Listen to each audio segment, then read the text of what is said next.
What's up, everyone? I had an excellent trip last week leading a private birding tour in the Outer Banks at the Pea Island National Wildlife Refuge, the Oregon Inlet Fishing Center, the Black Pelican Beach at Ramp 34, and at the Cape Point Campground on the Cape Hatteras National Seashore. With 11 checklists in 2 days, it was an absolute blast getting out there to the coast to see some interesting birds. One of the most commonly seen birds hunting for food in the marshes of the Outer Banks during the summer is the great egret. These elegant white birds eat fish, invertebrates, amphibians, aquatic insects, and other small animals. To hunt, they silently stalk their prey in shallow waters, then plunge their bill into the water to capture it.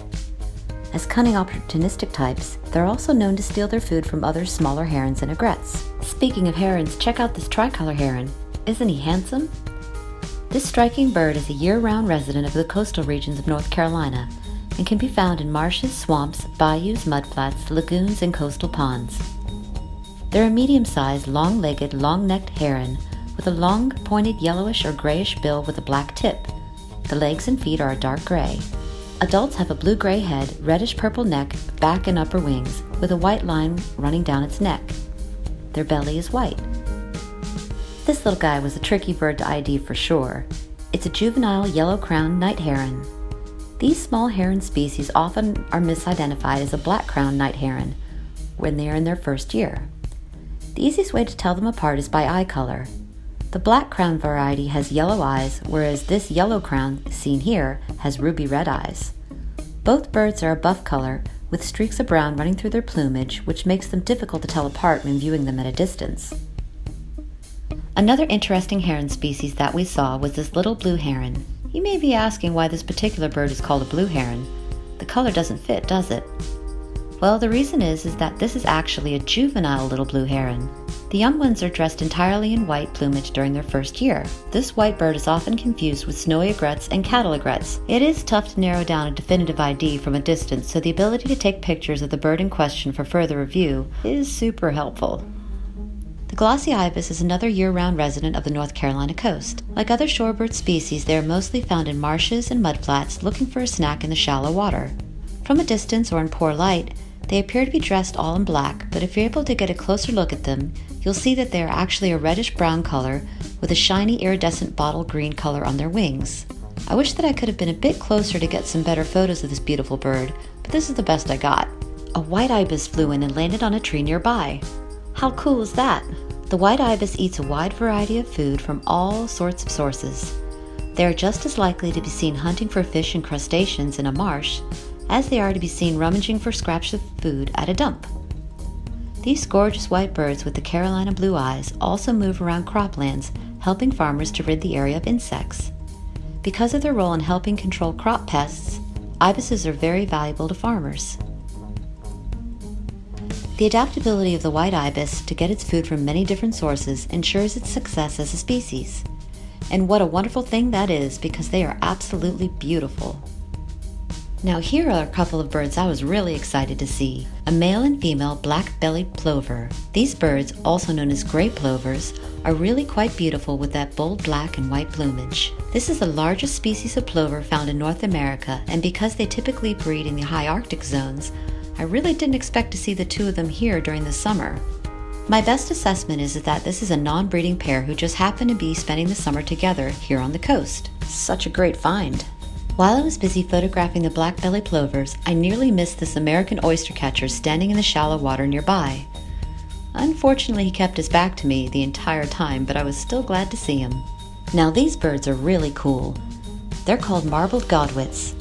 I watched them for about 30 minutes as they searched for unseen prey in the shallow waters in the Newfield Pond on Pea Island. I'd seen recent rare bird reports via eBird of a couple of Hudsonian Godwits that were also in the area this week. I was kind of hoping these birds were the Hudsonians, but after triple checking their plumage and bill length, I'm confident that these are of the marbled variety. From what I can tell, the Hudsonian Godwit has a shorter bill and reddish-brown feathers on its belly, but these lovely birds appeared to have long bills and overall paler plumage, which led me to stay on the marbled ID. I also want to give a shout out to my eBird reviewer Andrew T for his assistance, and to the folks in this What's This Bird group on Facebook.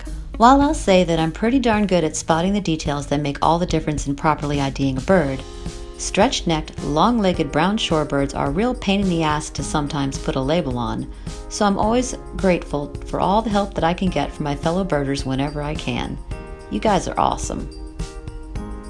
Another long-legged shorebird that is easy to misidentify is the greater Yellowlegs. Their plumage is nearly identical to the lesser Yellowlegs. In fact, the only way I've ever figured out how to differentiate the greater from the lesser is to have seen both species side by side. Now I know that the greater Yellowlegs is a larger bird. When I see an individual from the species, I can easily differentiate one from the other based on his height and body proportion. Still, this pretty bird is a tricky one indeed. The Willet is a very familiar sight to beachgoers here in North Carolina. These large sandpipers can be found foraging in the surf line along the east coast of the United States, from Maine to Florida. They also are found along the west coast and migrate throughout the Midwest. They are beautifully colored, with breeding birds sporting a mottled brown pattern on their feathers. Non-breeding adult willets like this one are dressed in soft gray tones reminiscent of the Atlantic Ocean on a cloudy day. It was neat to sit down for a few minutes to watch these elegant birds chase away the nearby Sanderlings when the little ones got too close. The Sanderling is one of the cutest birds on the planet.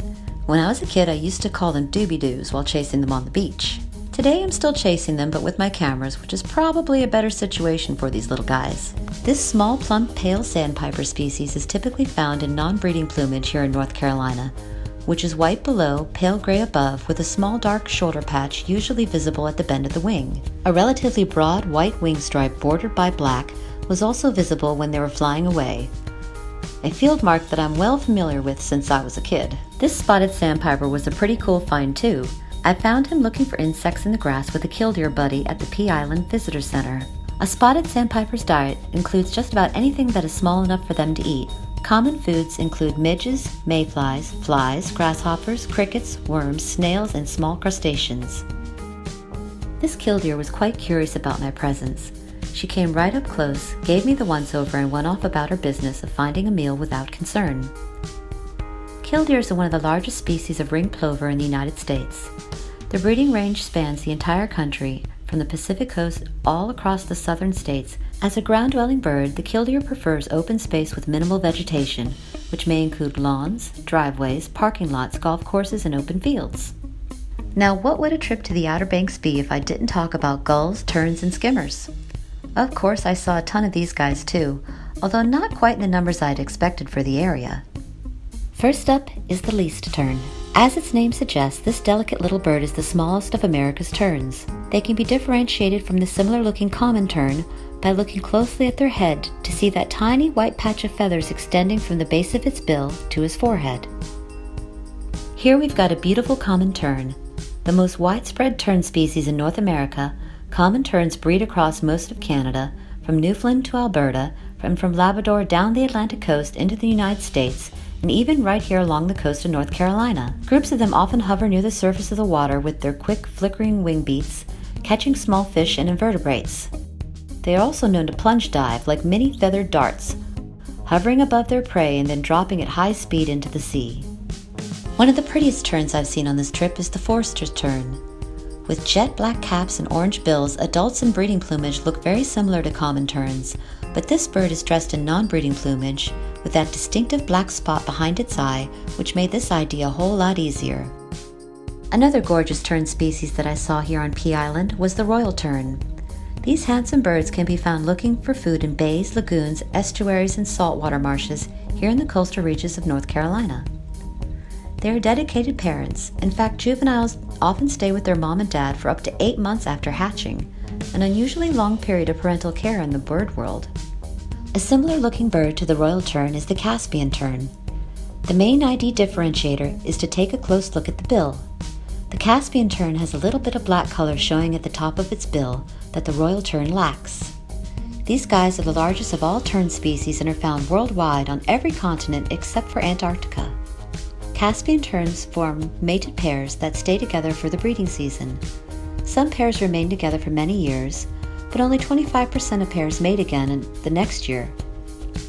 Couples are formed soon after the birds arrive at the breeding grounds, although some pair bonds form during migration or on their wintering range. The most common species of gull that I found here in the Outer Banks was the laughing gull. These birds can be seen soaring over the water just about everywhere along the coastal areas. As you may expect, these gulls get their name from their distinctive laughing call, truly the soundtrack of summer in my opinion. Most of the laughing gulls that I saw today were juveniles. They are dressed in varying tones of brown, gray, and black plumage. Interestingly, it takes these youngsters about 3 years to acquire the adult's striking black, white, and gray plumage pattern. Here's a notable species of gull that I found at the Oregon Inlet Fishing Center: the great black-backed gull. Although the sizes of individual birds may vary, they often top to scales weighing up to 5 pounds, making these majestic birds the largest species of gull in the world. As you can imagine, these enormous gulls can and will eat whatever they can fit in their gullet. Fish, squid, and crustaceans are definitely on the menu. However, they especially love to eat shellfish, birds, and even rabbits whenever they can catch them. This kind of sad-looking bird is a herring gull. I spotted him sitting in a median strip with some juvenile laughing gulls along Route 12 on Nag's Head. I sure hope this one finds a better spot to sit soon. Now here's something special. It's a flock of black skimmers. I spent several minutes watching them chase the schools of fish across the South Pond on Pea Island. They've got a unique way of catching their prey, which has earned them their namesake. The black skimmer glides low over the water, allowing its lower mandible to slice the water's surface. Using its sense of touch, when the bird's bill strikes a fish, it snaps shut automatically like a mousetrap.